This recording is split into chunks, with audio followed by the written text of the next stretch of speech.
అమ్మా మీ పేరు? కావ్య. ఎక్కడి నుండి వచ్చారమ్మా? విజయవాడ. విజయవాడ. ఇంతకుముందు ఎప్పుడైనా అటెండ్ అయ్యారా ఇటువంటి మెగా జాబ్ మేళాకి? లేదు సార్, అవ్వలేదు. ఓకే. ఏంటి మీ క్వాలిఫికేషన్ ఏంటి? MBA HR. ఆపర్చునిటీస్ ఉన్నాయి ఇక్కడ, ప్లేస్మెంట్స్ ఉన్నాయి సార్, ఒక 15 to 20 ఇప్పుడే చూస్తున్నాను.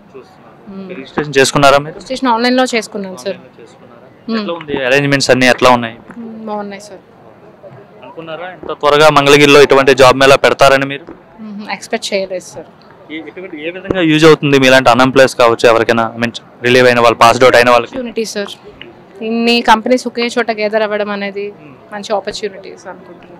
అంటే లోకేష్ గారు ఏదైతే 20 లక్షల ఉద్యోగాలు కల్పిస్తామని గతంలో హామీ ఇచ్చారో అందులో భాగంగా అయితే ప్రస్తుతానికి అయితే ఇటువంటి మంగళగిరిలో జాబ్ మేళా పెడుతున్నారు. 50కి పైగా కంపెనీలు 5,000కి పైగా ప్లేస్మెంట్స్ అయితే ఇస్తున్నారు. అండ్ చెప్పినట్టుగానే వెంటనే ఎవరైతే సెలెక్ట్ అవుతున్నారో వాళ్ళందరూ కూడా స్టేజ్ పైన ఇష్యూ చేస్తున్నారు. అంటే ఆఫర్ లెటర్స్ కూడా. ఎట్లా అనిపిస్తుంది అంటే ఒకే రోజు ఇంటర్వ్యూ అయిపోయి ఆఫర్ లెటర్ రావడం అంటే అంత ఈజీ కాదు కదా, అంటే చాలా మంది వెయిట్ చేయమంటారు. అవును, హ్యాపీగా అనిపిస్తుంది. గత గవర్నమెంట్లో ఎట్లాంటివి ఏమైనా జరిగాయమ్మా? లేదు. మీరు ఎప్పుడు రిలీవ్ అయ్యారు? అది 20 రీసెంట్గా.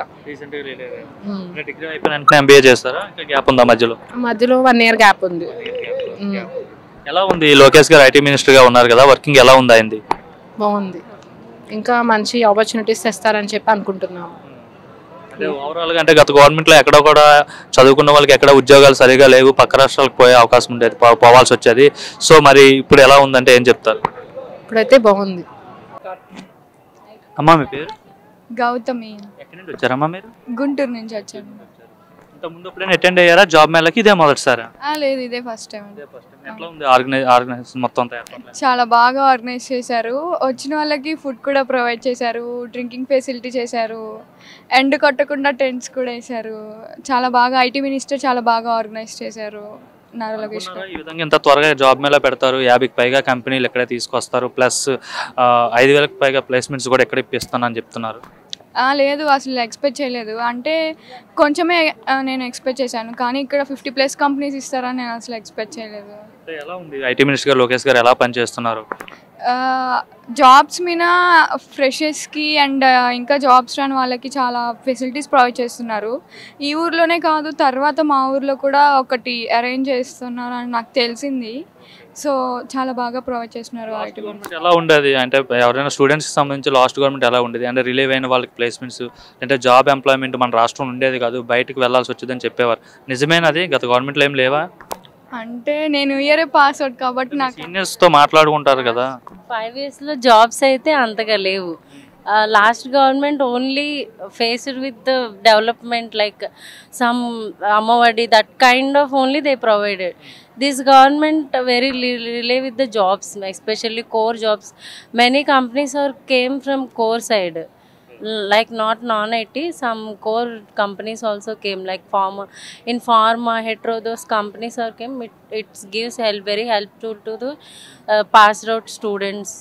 This is very helpful. గతంలో ఎక్కడ కూడా అభివృద్ధి డెవలప్మెంట్ లేదు, కంపెనీస్ రాలేదు, అంటే ఇన్వెస్ట్మెంట్ పెట్టుబడులు రాలేదని చెప్పేవారు. మరి 5 ఏళ్ళు ఎలా ఉండబోతుంది? గతంలో క్యాపిటల్ కూడా లేదు మన రాష్ట్రానికి చెప్పి చాలా మీమ్స్ వచ్చాయి మన ఏపీ స్టేట్ పైన. సో ఈ 5 ఏళ్ళు ఎలా ఉండబోతుంది? ఎందుకంటే అమరావతిని క్యాపిటల్గా అనౌన్స్ చేశారు. Happy to hear we had Amravati is the capital to us. It is very helpful because last time we are in some allegations like 3 capitals.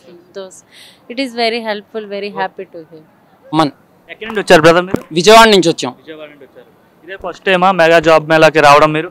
Job Mela first time. Job Mela first time. ఎట్లా అనిపిస్తుంది? లోకేష్ గారు mega job Mela ఇక్కడ నిర్వహిస్తున్నారు మంగళగిరిలో, 50కి పైగా కంపెనీలతో plus 5,000కి పైగా ఎంప్లాయీస్కి ఇక్కడ అవకాశం కల్పిస్తామని చెప్పైతే చెప్తున్నారు.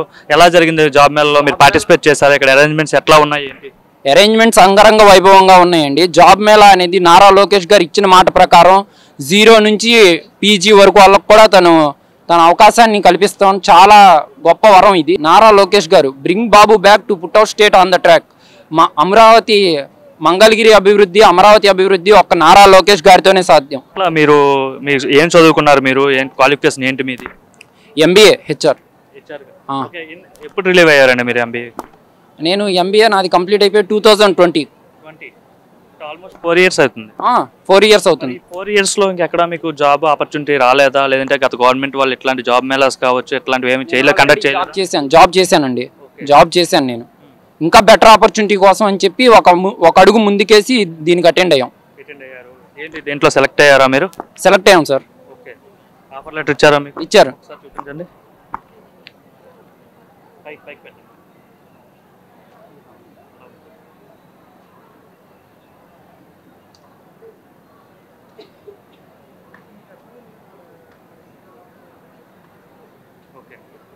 ఎందులో సెలెక్ట్ అయ్యారండి మీరు? ఏ కంపెనీలో? హెల్త్ కేర్లో సెలెక్ట్ అయ్యారు. ఏంటి ఎంత శాలరీ, ఎంత బేసిక్ ప్రైస్? 25,000. ఎట్లా అనిపిస్తుంది అంటే చాలా వరకు చాలా మంది అంటే ఇట్లాంటి జాబ్ మీద నిర్వహిస్తారు కానీ ఆఫర్ లెటర్స్ చదువుకోవడం, తర్వాత రిజల్ట్ చెప్తా అని చెప్పి పంపించడం, ఇంటర్వ్యూ కండక్ట్ చేసి, అలా కాకుండా సింగిల్ డేలోనే జాబ్ ఇంటర్వ్యూ కండక్ట్ చేసి ఆఫర్ లెటర్ కూడా వెంటనే ఇచ్చేయడం ఒకవేళ సెలెక్ట్ అయితే ఎలా అనిపిస్తుంది? ఇది చాలా బాగుంటుంది అండి. ఎందుకంటే ఎన్నో ఏళ్ల నుంచి బీటెక్ అయిపోయి చాలా మంది నిరుద్యోగులు సరైన ఉద్యోగాలు లేక సిమెంట్ పని కానీ వీటికి కానీ వెళ్ళిపోతున్నారు. అలా ఒక్కళ్ళు బీటెక్ వాళ్ళనే కాదు, అందరికీ ఇది ఒక గొప్ప అవకాశం అండి జాబ్ మేళ. మనలో ఎంత టాలెంట్ ఉందో మనం ఇంటర్వ్యూ ఫేస్ చేస్తేనే తెలుస్తుంది సార్. అదే మనం ఇంట్లో కూర్చొని మనకు జాబ్ వచ్చిద్ది అంటే అవ్వదు. అంటే చెప్పిన పరంగానే లోకేష్ గారు గతంలో ఎన్నికల ముందు ఏదైతే చెప్పారో యువగలం పాదయాత్రలకు సంబంధించి ఏపీలో ఉన్న యువతకి 20 లక్షలకు పైగా ఉపాధి కల్పిస్తామనేసి అయితే ఆయన చెప్పారు. దానిలో భాగంగానే ఆయన ముందడుగు వేస్తున్నారా? మరి వేస్తున్నారండి. ఇంకా రానున్న రోజుల్లో ఇంకా అభివృద్ధి ఇంకా అదిరిపోద్ది. ఎన్నడూ చూడని విధంగా ఉంటుంది అభివృద్ధి. ఎందుకంటే కీలకమైన 2 శాఖలకు ఆయన మంత్రిగా వ్యవహరిస్తున్నారు. హ్యూమన్ రిసోర్సెస్ సంబంధించి అంటే ఎడ్యుకేషన్కి సంబంధించి ఆయనే ఉన్నారు.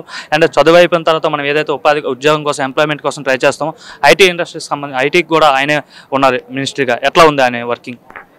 He is one of the great leader sir. ఇంకంతకన్నా ఏం చెప్తాం. చాలా మంది ట్రోల్ చేశారు కదా లోకేష్కి, అంత ఇది లేదు అంటే చాలా విధాలుగా ట్రోల్ చేశారు. ఎమ్మెల్సీ అయ్యి మంత్రి అయ్యాడు తప్ప ఎమ్మెల్యేగా గెలవలేదు, మంగళగిరిలోనే ఓడిపోయాడని చెప్పి అన్నారు. ఎక్కడైతే ఓడిపోయారో ఎక్కడ నెగ్గాలో కాదు సార్, ఎక్కడ తగ్గాలో తెలిసిన వాళ్ళు గొప్పవాళ్ళని పవన్ కళ్యాణ్ గారు అంటే, లోకేష్ గారు ఎక్కడైతే తక్కువ ఓట్లు వచ్చినాయో రెండోసారి మంగళగిరిలో అదే నియోజకవర్గంలో బంపర్ మెజార్టీతో గెలిచారు సార్. అంతకన్నా ఏం కావాలి సార్ లోకేష్ గారికి? గత 5 ఏళ్ళలో ఎక్కడ కూడా రాష్ట్రంలో ఎంప్లాయ్మెంట్ లేదు, పక్క రాష్ట్రాలకు యువత అంతా తరలి వెళ్ళిపోయారు, రాష్ట్రంలో కంపెనీస్ లేవు, పెట్టుబడులు రాలేదని చెప్పారు. సో మరి 5 ఏళ్ళు ఎలా ఉండబోతుంది యూత్కి ముఖ్యంగా? యూత్గా సార్ ప్రతి ఒక్క యువతలో ఏదో ఒక టాలెంట్ ఉంది సార్. దాన్ని పసిగట్టాలి. కొంతమందికి క్రికెట్ అంటే ఇష్టం ఉండిద్ది, కొంతమందికి మూవీస్ అంటే ఇష్టం ఉండిద్ది. మనకి ఏదైతే రంగం ఉంటుందో ఆ రంగంలో మనం పట్టు సాధించాలంటే మనకంటూ మనం ఒక క్రమశిక్షణ పద్ధతిగా మనం వెళ్ళాలి. ఒక టైం టేబుల్ లాంటిది ఒకటి ఫాలో అవ్వాలి. అలా ఫాలో అయిన రోజు మనం ఖచ్చితంగా ఇవాళ ఓడిపోయినోడు రేపు ఖచ్చితంగా ఏదో రోజు గెలుస్తాడు సార్. కానీ సాధన అనేది ముఖ్యం దేనికైనా సరే. ఎలా ఉంది చీఫ్ మినిస్టర్గా చంద్రబాబు నాయుడు గారు ఉన్నారు, ఎలా ఉంది పరిపాలన స్టేట్లో? చంద్రబాబు నాయుడు గారి గురించి ఏం చెప్పాలి సార్. ఆయన ఇప్పటికీ అంత వయసులో ఉన్నా సరే ఆయన ఒక కుర్రోళ్ళ పరిగెడుతున్నారు. మన ఆంధ్రప్రదేశ్ అభివృద్ధి కోసం తపన పడుతున్నారు ఆయన. పవన్ కళ్యాణ్ గారి గురించి ఏం చెప్తాం సార్. ఆయన డిప్యూటీ సీఎం అవ్వచ్చు. పవన్ కళ్యాణ్ గారు తను తీయాల్సిన సినిమాలు ఉన్నా సరే ప్రజల కోసం నేను కేటాయించాలని సమయం ఆయన సినిమాలను కూడా పోస్ట్ పోన్ పెట్టుకున్నారు సార్. అంతకన్నా గొప్ప డిప్యూటీ సీఎం ఎక్కడన్నా ఉంటారా సార్? మరి మాజీ ముఖ్యమంత్రి జగన్మోహన్ రెడ్డి అంటున్నాడు ఈ 5 నెలల్లో రాష్ట్రం సర్వనాశనం అయిపోయింది అని చెప్పేసి అయితే అంటున్నాడు. మరో 5 ఏళ్ళు అయితే నేనే ముఖ్యమంత్రిగా తిరిగి వస్తా అని చెప్తున్నాడు. సార్ ఎవరి నమ్మకం వాళ్ళది సార్, ఎవరి కష్టం వాళ్ళది. మనం ఒకరిని ఇది కూడా చేయలేం, అలా అని ఒకరిని సమర్థించలేం, ఒకరిని వ్యతిరేకించలేం సార్. Thank you sir.